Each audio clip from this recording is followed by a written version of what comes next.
The guy's mind is just astonishingly brilliant. I would say to him, teased him sometime, that if you gave him 2 weeks, he could build a spaceship. He wanted to use his mind to do good. He's a thinker, and what really impressed me is the fact that he listened. My parents were school teachers. My dad held down 2 jobs. If it's possible to be an idealistic pragmatist, then that's what I am. He actually, at age 20, wrote complicated legislation. I remember asking him, I said, Bill, are you sure you can do this? Oh, Congressman, it's easy. He said, you just go to the law books and you see the way the law is now, and just change those words you want changed.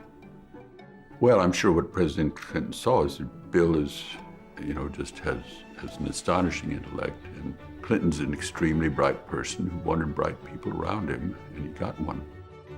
The number one job of a big city mayor is to bring people together to get things done. I mean, it's a diverse community, and it just destroys the community fabric when people pit group against group. And I'm not just talking about ethnicity or income, but also ideology. He's a leader that unites people and doesn't divide people.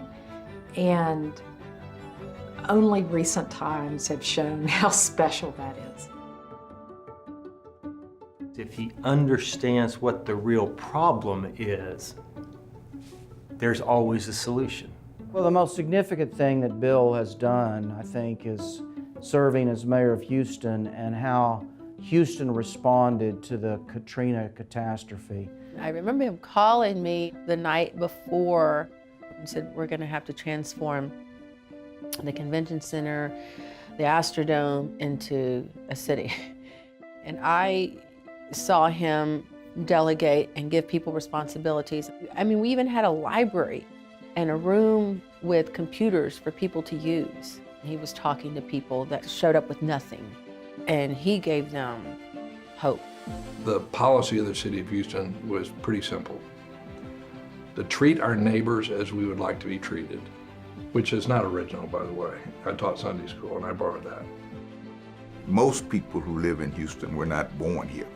We had to embrace and celebrate diversity. And that was a public motto. In the city of Houston, if you're there for 5 generations or 5 days, you're as much a Houstonian as anyone else. He and I and Rodney Ellis were kind of known in the city for cycling a lot. And Rodney kept telling me, we need to get Bill to do what they do in New York. They have the Bike New York, where they go through the 5 boroughs. It's an amazing event. I mean, thousands of people come from all over to participate in Tour de Houston. Houston was winning. Crime rate was down. Production and productivity went up. He got elected and reelected and reelected, and that's rare. He won by 91% of the vote. And he said, I want to go find that 9%. Who are they? I went, Bill, give it up. It's 91%. I call a good leader a leader that's concerned about all the people. This was Mayor Wayne was. He tries to be founded in truth. We can't just sweep our fellow Texans who don't have so much of a voice under the rug. If CPPP didn't exist, we'd have to invent it. This organization helped shed light. The pendulum does swing. I think the arc of history does bend towards justice. So for those who are tired of the show business and polarization politics, let me just say, there is hope.